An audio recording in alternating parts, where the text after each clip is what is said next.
ሰላም ከመይቶም ሽኩብራ ሰማዕትና ዝዓበይቲ ዜናታት ሃገራት ኖርዲክ ከምኡውን ኣገደስቲ ኣህጉራዊ ፍጻመታት እነቕርበሉ ሃርሜድ ሚድያ እዩ። ከምኡትሩ ንሎሚ ሓሙስ 21 ታሕሳስ ዘዳለናዮም ሓፀርቲ እዋናዊ ዜናታት ኣስዒብና ክነቕርበልኩም ኢና። ንምክትታልኩም እናዓደምና ቀንዲ ነጥብታቶም ክነቐድም። ትማን ረቡዕ ድሕሪ ቀትሪ ኣብ ከተማ ኖርሾፒን ብዝተፈጸመ ተኽሲ ወዲ 17 ዓመት ኮተት የሙማቱ። ኣብ ሾደን ምስ ገበናዊ መብረባት ጉጅለታት ዝነጥፋ ኣስታት 500 ደቂ ኣንስትዮ ከም ዘለዋ ፖሊስ ሎሚ ኣብ ዝፈነዎ ሓበሬታ ምግላጾም። ኣውሮፓዊ ሕብረት ኣብ ሓድሽ ስምምዕ ጉዳይ ስደተኛታት ከም ዝሰማዕ ምግላጹ፣ ከምኡውን ኣብ ዝሓለፈ 10 ዓመታት ሄልሲንኪ ኣብ ሓፈሻዊ ደረጃ ትምህርቲ ህዝባዊ ርእይ ወስኽ ብምርኣያ ልዑል መጠን ምሁር ዓቕሚ ሰብ ምስሓባን ካልኦትን ዜናታት ሒዝናልኩም ቀሪብና ኣለና። ንምክትታልኩም ደጊምና ንዓደምና ሕጂ በቐጥታ ናብ ዝርዝራቱ። ትማን ረቡዕ ድሕሪ ቀትሪ ኣብ ከተማ ኖርሾፒን ብዝተፈጸመ ተኽሲ ወዲ 17 ዓመት ኮተቴ ሞይቱ። ኮተቴ ጥቓ ግሮሰርን በትምህርቲ ህፃናትን ኣብ ዝርከብ ጽርግያ እዩ ብጥይት ተሃሪሙ። ዜካዚ ዝሓለፈ ሐሙስ ንጎ ኣብ ከተማ ኡፕሳላ ብዝተፈጸመ ተኽሲ ሓደ ሰብዓይ መግዳእቲ ከም ዝበጽሖ ተፈሊጡ። ምዚ ብዝተኣሳሰር ሓደ ጥርጡር ብፈተነ ቅትለት ኣብ ትሕቲ ቀይዲ ኣትዩ ኣሎ። ኣብ ሾደን ምስ ገበናዊ መርበባት ጉጅለታት ዝነጥፋ ኣስታት 500 ደቂ ኣንስትዮ ከም ዘለዋ ፖሊስ ሎሚ ኣብ ዝፈነዎ ሓበሬታ ገሊፆም። ኣስታት ረብዒ ካብዘን ደቂ ኣንስትዮ ኣብዞም መርበባት ጉጅለታት ገበን መሪሕ ተራ ከም ዘለወን እዩ ዝንገር። ሓንቲ ኣባል ዘን መርበባት ጉጅለታት ዝነበረት ጓል ኣንስተይቲ ምስ ኣገልግሎት ዜና ሬድዮ ሾደን ኣብ ዝገበረቶ ቃለ መሕትት ደቂ ኣንስትዮ ካብ ፖሊስ ንኸኣድማ ዝቐለለ ምዃኑ ገሊጻ ኣላ። ኣውሮፓዊ ሕብረት ኣብ ሓድሽ ስምምዕ ጉዳይ ስደተኛታት ከም ዝሰማማዕ ገሊጹ።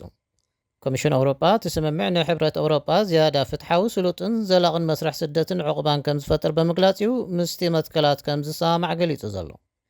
ኮሚሽነር ውሽጣዊ ጉዳያት ሕብረት ኣውሮፓ ዝኾነት ሾደናዊት የልቫ ጆሃንሰን እዚ ዓወትና እዩ ክትብል ሓጎሳ ገሊጻ ኣላ። ኣብ ዝሓለፈ 10 ዓመታት ሄልሲንኪ ኣብ ሓፈሻዊ ደረጃ ትምህርቲ ህዝባ ርእይ ወስኽ ብምርኣያ ልዑል መጠን ምሁር ዓቕሚ ሰብ ምስሓባ ተፈሊጡ። ይኹን እምበር እዚ ኣንፈት ትምህርቲ ኣብ ዝተፈላለያ ወረዳታት ከተማ ተመሳሳሊ መጠን ዝርግሐ የብሉን ይበሃል ኣሎ።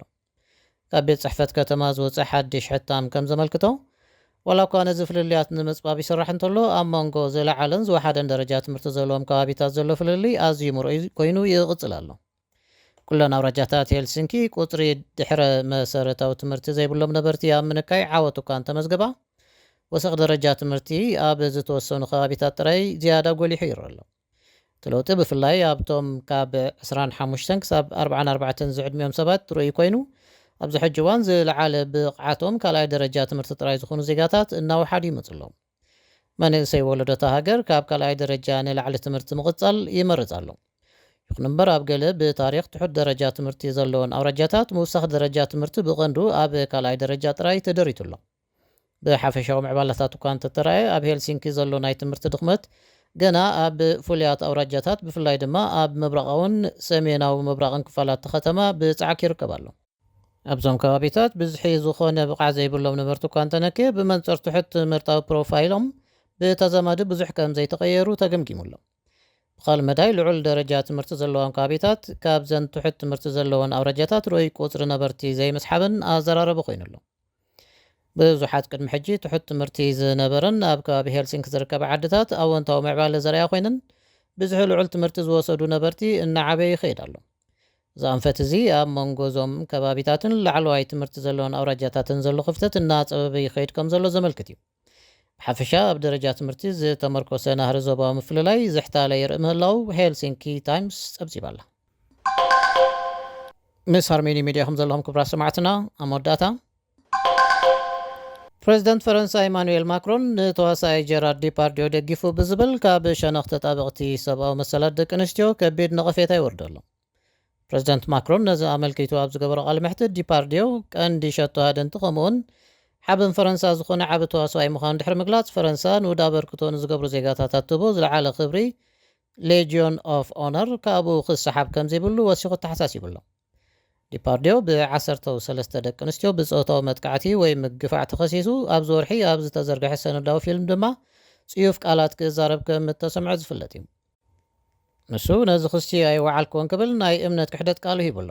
ኣብ ዘርሒ ዲፓርዲዮ ንሓንቲ ተርጓሚት ፆታዊ ምትንኮ እናፈፀምን ብዛዕባ ወዲ 10 ዓመት ህፃን ፆታዊ ርእቶታት ክህብን ዘርኢ ሰነዳዊ ፊልም ተዘርጊሑ ኣሎ። ከም ግብረ መልሲ ናይዚ ድማ ቀዳማይ ሚኒስተር ኪዩበክ ብ13 ታሕሳስ ንዲፓርዲዮ ሂቦ ዝነበረ ናይ ካናዳ ኣውራጃ ዝለዓለ ናይ ክብሪ ሽልማት መንዚዕዎ ኣሎ። ብመሰረት ጸብጻብ ቢቢሲ